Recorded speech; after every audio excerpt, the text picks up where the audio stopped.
బంగారు నగలు తాకట్టు పెట్టబోతున్నారా? వద్దు. తక్కువ డబ్బులు, ఎక్కువ వడ్డీ ఎందుకు? సింపుల్గా శ్రీ స్టార్ గోల్డ్ కంపెనీకి రండి.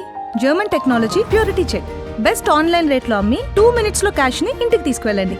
ప్రశాంతంగా ఉండండి. అంతా అస్సాం. ప్రస్తుతం దేశ ప్రజలంతా అస్సాం గురించి మాట్లాడుకుంటున్నారు బికాస్ ఆఫ్ అక్కడి ముఖ్యమంత్రి హిమంత బిశ్వ శర్మ. సో ఈయన అక్కడ ఉన్నటువంటి ప్రజల విషయంలో, సంక్షేమ పథకాల విషయంలో ఎంత సౌమ్యంగా ఉంటాడో, దేశ వ్యతిరేక శక్తుల గురించి కావచ్చు, చొరబాటుదారుల విషయంలో కావచ్చు, చాలా గంభీరంగా ఉంటాడు, చాలా స్ట్రిక్ట్గా ఉంటాడు. సో ఇప్పుడు ఒక చట్టం వల్ల ఈయన చేస్తున్నటువంటి ఒక చర్య గురించి దేశం అంతా మాట్లాడుకుంటున్నారు. సో అది ఏంది, దాని కథ ఏంది అనేది పూర్తిగా తెలుసుకుందాం. వీడియో అయితే చాలా ఇంట్రెస్టింగ్ ఉంటుంది. ఒక లైక్ కొట్టి ఛానల్ అయితే సబ్స్క్రైబ్ చేసుకోర్రి. సో ఇక విషయం ఏంటంటే, ఏదైతే అస్సాంలో అంటే అక్రమ చొరబాటుదారులు ఎక్కువ మంది అవుతున్నారో, సో దాని గురించే ప్రస్తుతం చర్చ నడుస్తుంది. ఇక వివరాల్లోకి వెళ్తే 1947 నుంచి వెళ్ళి 1950 వరకు, అంటే అప్పుడు ఏదైతే అది ఈస్ట్ పాకిస్తాన్ లెక్కుంటుండే బంగ్లాదేశ్. సో ఆ టైంలో విపరీతమైనటువంటి వలసలు వస్తుండే బంగ్లాదేశ్ వాళ్ళు ఇండియాకు. సో అందుకోసమని అక్కడ అస్సాం యొక్క మొట్టమొదటి ముఖ్యమంత్రి అయినటువంటి గోపీనాథ్ గారు అంటే నెహ్రూ గారితో మాట్లాడి ఒక చట్టాన్ని తీసుకొస్తాడు. అదేంటంటే immigrants emulsion from Assam 1950 act. So ఈ చట్టం ప్రకారం ఏంటంటే, ఎవరైతే వేరే దేశం నుంచి ఇక్కడికి వలస వస్తారో సో వాళ్ళను ఈ దేశం నుంచి వెళ్ళగొట్టాలి. సో అది ఆ చట్టం యొక్క ఉద్దేశం అన్నట్టు. సో ఇది నెహ్రూ ఈయన బలవంతంతో చేసినప్పటికీ ఆ తర్వాత ఈ చట్టాన్ని పక్కకు పెట్టిరు. ఆ తర్వాత కొన్ని ఏళ్ల పాటు కాంగ్రెస్ గవర్నమెంట్ ఉండే. సో వలసలు విపరీతంగా పెరిగిపోయినాయి. సో ప్రస్తుతం అంటే ఈ 1950లో ఈ యాక్ట్ వచ్చినప్పటికీ దాన్ని పక్క పెట్టారు. తర్వాత 1951లో ఇదే ముఖ్యమంత్రి గారు నేషనల్ రిజిస్టర్ ఆఫ్ సిటిజన్స్ అని ఎన్ఆర్సీ యాక్ట్ తీసుకొచ్చిండు. అంటే మామూలుగా మన దేశ పౌరులు ఎవరు, వేరే దేశ పౌరులు ఎవరు, అసలు అక్రమంగా ఎంతమంది వచ్చింది అనకైనా ఒక రిజిస్టర్ అనేది స్టార్ట్ చేశారు. సో ప్రస్తుతం అది కొన్ని రోజులు నడిచినప్పటికీ అది కూడా పక్కకు పడిపోయింది. ఇప్పుడు ప్రస్తుతం బీజేపీ ప్రభుత్వం దాన్ని బయటకు తీసుకొచ్చే ప్రయత్నం చేస్తుంది. సో ఆ తర్వాత 1951 తర్వాత ఆ ముఖ్యమంత్రి ఎవరు చనిపోవడం జరిగింది. ఆ తర్వాత వచ్చిన వాళ్ళు దీన్ని ఎవరు పట్టించుకోలేరు. సో ప్రస్తుతం అస్సాం రాష్ట్రంలో కొన్ని లక్షల మంది అక్రమ చొరబాటుదారులు ఉన్నారు. సో దీనికి సంబంధించి అక్కడ ఒక కోర్టు కూడా ఉంటుంది. ఆ కోర్టులో దాదాపు 1,23,000 కేసులు పెండింగ్ లో ఉన్నాయి. అంటే దాదాపుగా ఎవరైనా వ్యక్తి ఈ దేశం వ్యక్తి కాదు అని తెలిసినప్పుడు సో అతను నిరూపించుకోవాల్సి ఉంటుంది, నాది ఈ దేశం అని చెప్పేసి.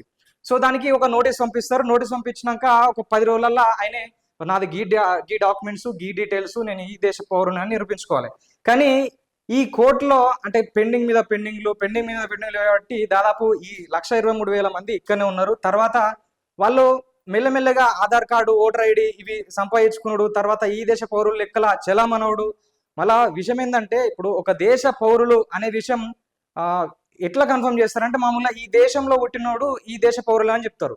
సో ఇప్పుడు బంగ్లాదేశ్ నుంచో, మయన్మార్ నుంచో, పాకిస్తాన్ నుంచో ఎవడో వచ్చి ఇక్కడ ఉంటే వాడు పెళ్ళైన తర్వాత జంటగా వచ్చింది అనుకుందాం.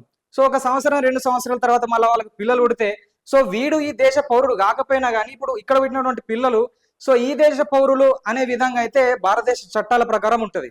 సో వీడు ఇప్పుడు 5 ఏళ్ళు 10 ఏళ్ళు చేసిన తర్వాత వాళ్ళకి పిల్లలు పుట్టిన తర్వాత సో పిల్లల్ని పంపలేవు. సో వీళ్ళకి ఆల్రెడీ సర్టిఫికెట్స్ వస్తాయి కాబట్టి వీళ్ళని పంపలేవు.